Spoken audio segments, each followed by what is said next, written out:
talking about the fundamentals of ballistics, the shape of ammunition types and their usages, different types of artillery, Willis Augustus Lee, artillery in the Bible, what the Bible says about it, and how school connects.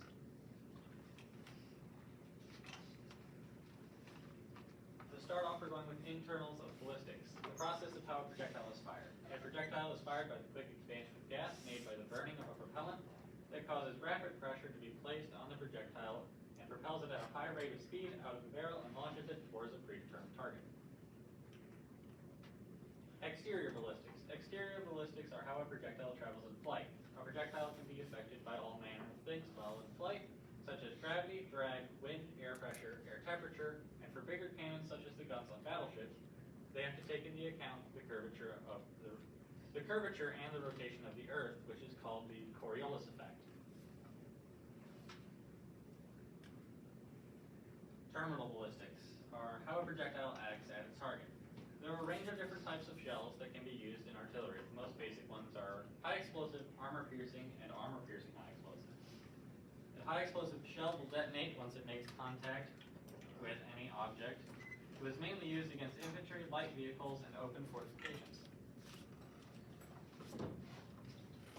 Here I have a 37mm high explosive round from First World War.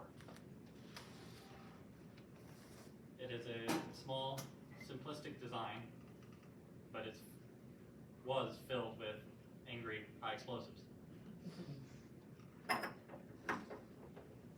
An armor-piercing shell is a solid chunk of steel meant to punch through enemy armor. It was mainly used on small caliber artillery to maximize their effectiveness against heavy armor. Here is a 37mm armor-piercing round. Same relative design, except it was more pointed.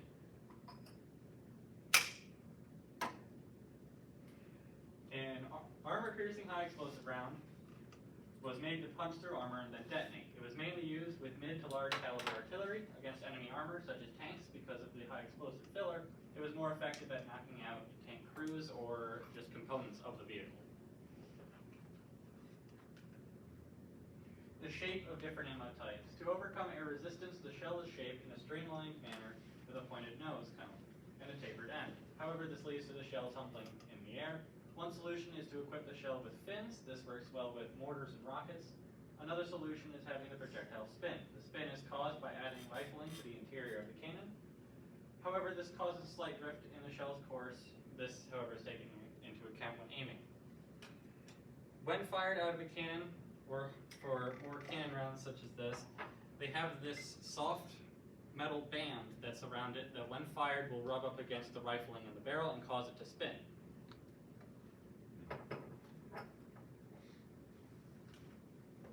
Ammo types and their usages. There are a lot of them. So I'm just going to go through what their basic categories are. These are the standard ones: high explosive, armor piercing. Then we have more. There are more oddities, as in armor piercing capped, composite rigid, and ballistic capped. Then there's semi-armor piercing and semi-armor piercing high explosive, which were mainly used on battleships. Then we have our modern rounds, which is APDS, which is just a small, like a nail that they would fire, except it's a lot bigger. Heat FS, which is what you'd see in like a standard RPG, is a shaped charge meant to shoot a copper jet through armor. Armor piercing, fin stabilized, and starting stavo is our standard tank round. Today, it is made of either a tungsten dart or a depleted uranium dart. RPG, high explosive fragmentation, and high velocity armor piercing aren't used much anymore. Those were older rounds. Then proximity fuse and variable time fuse. Proximity fuse actually replaced the variable time and is used as an anti-aircraft round. Different types of artillery. There are mortars, multi-launch rocket systems, naval-based artillery, self-propelled howitzers, and towed howitzers. And this is Sergeant First Class Long with the HIMARS. Hey guys, this is HLC, also known as Sergeant First Class Long, and this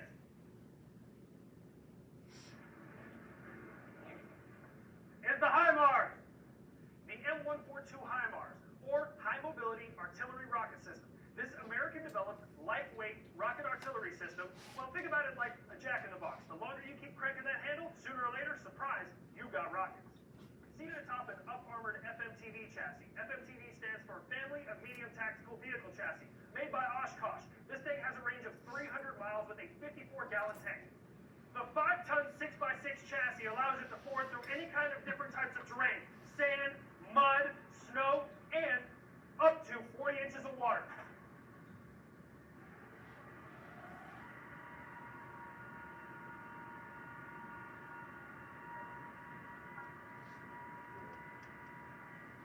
Each rocket pod is capable of holding 6 rockets or 1 missile behind all 6 of these pods. Between the U.S. and their allies, they have over 20 different types of munitions.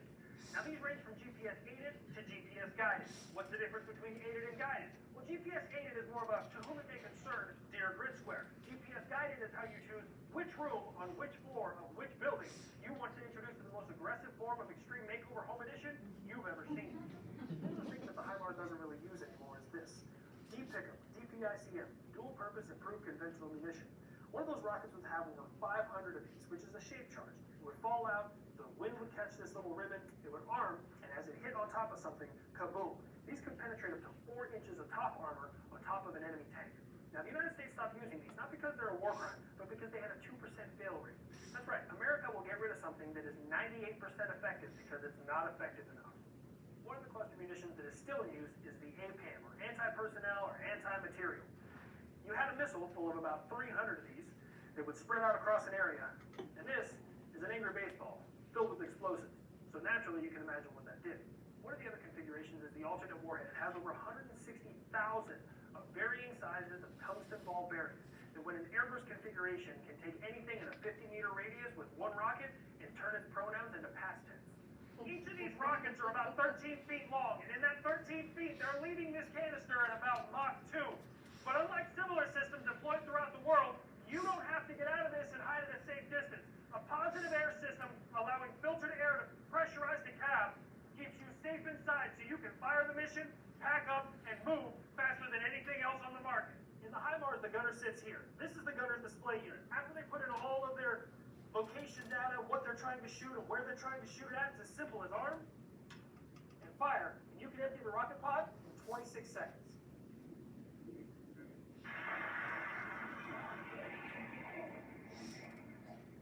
Inputs from the gunner's display unit get input here into the launcher interface unit. This is the brains of the system. It takes those inputs and positions the system ready to fire the missile.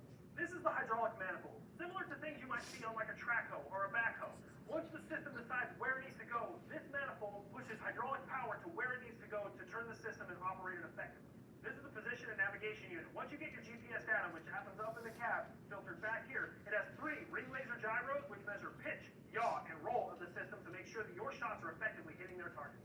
This is the weapons interface unit. While every other part of this system is talking to the launcher, pointing it, making sure its roll and cross roll is correct, this is speaking directly to the warhead. It's deciding exactly how dead you want your target to be. You want airburst? It can do it. You want it to hit the ground and explode? It can do it.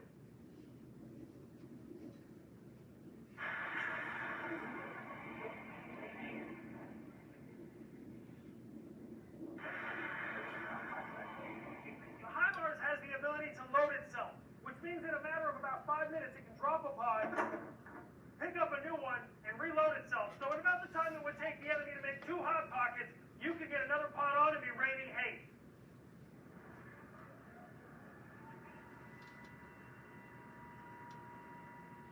So whether you're talking the M142 HIMARS or the M270 MLRS or multiple launch rocket system, countries across the world can't wait to get their hands on American rocket artillery.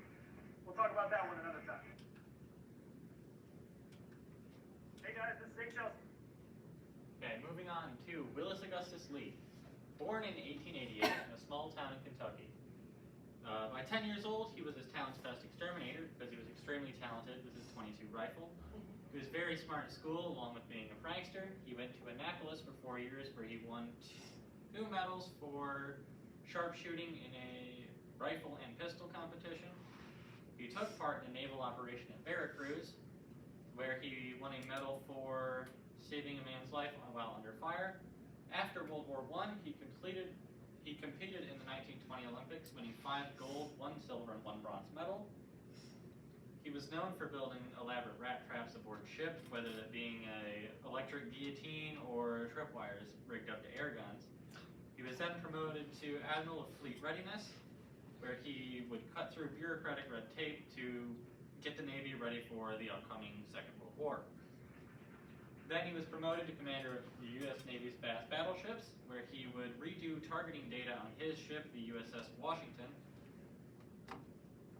and he got his crew to be as accurate as possible, and he would treat each gun on his ship as a sniper rifle.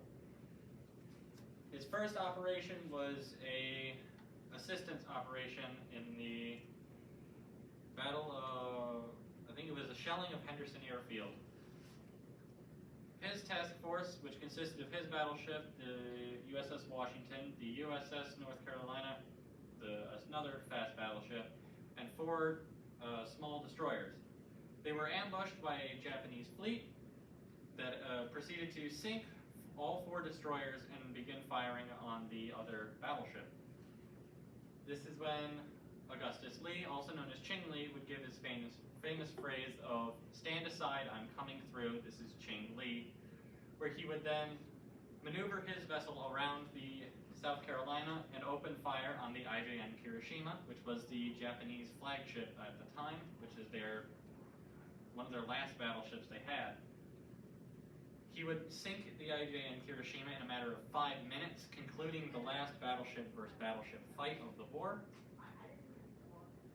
After that operation, he was sent home. He was on his way home back to America, but sadly on August 25th, 1945, he would suffer a massive heart attack.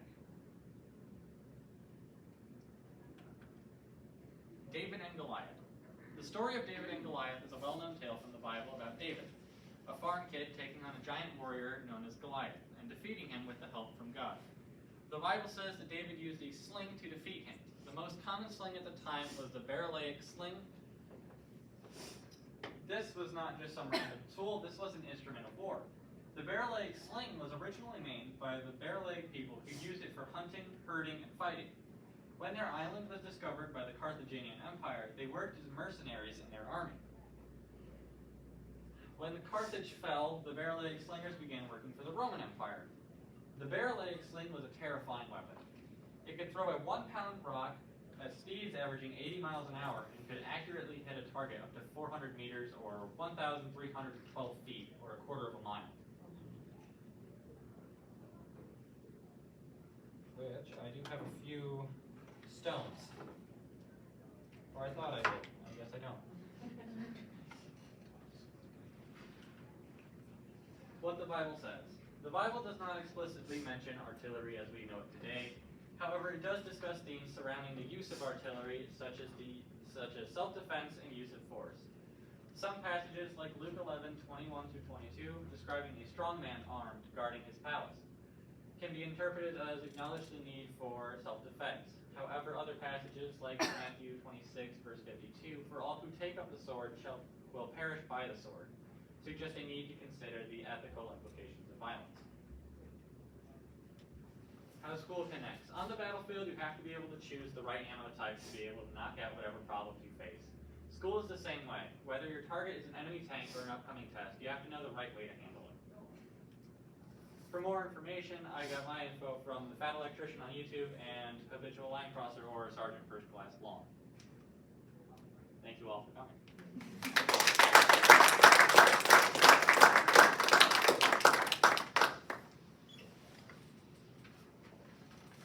Good job, Hunter. Thank you.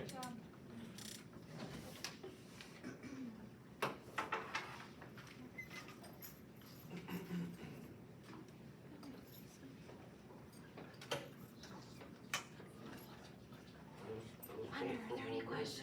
Yes, these both are from World War I. Can pass them around if you want. Oh, yeah. Or you can come up and take a look at them. My grandfather has them. I don't know where he got them. They were given to me.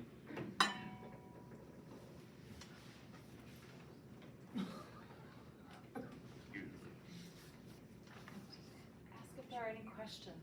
Oh, is there any questions?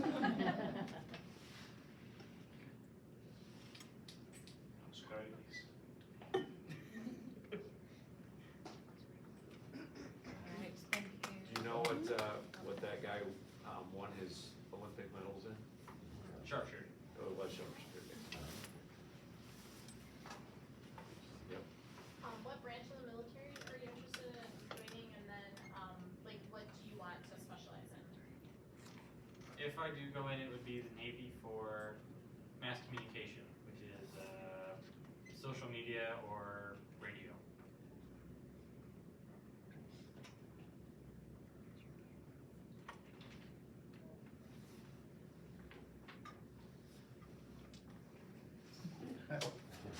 Thank you, Hunter. All right. Thanks, Hunter.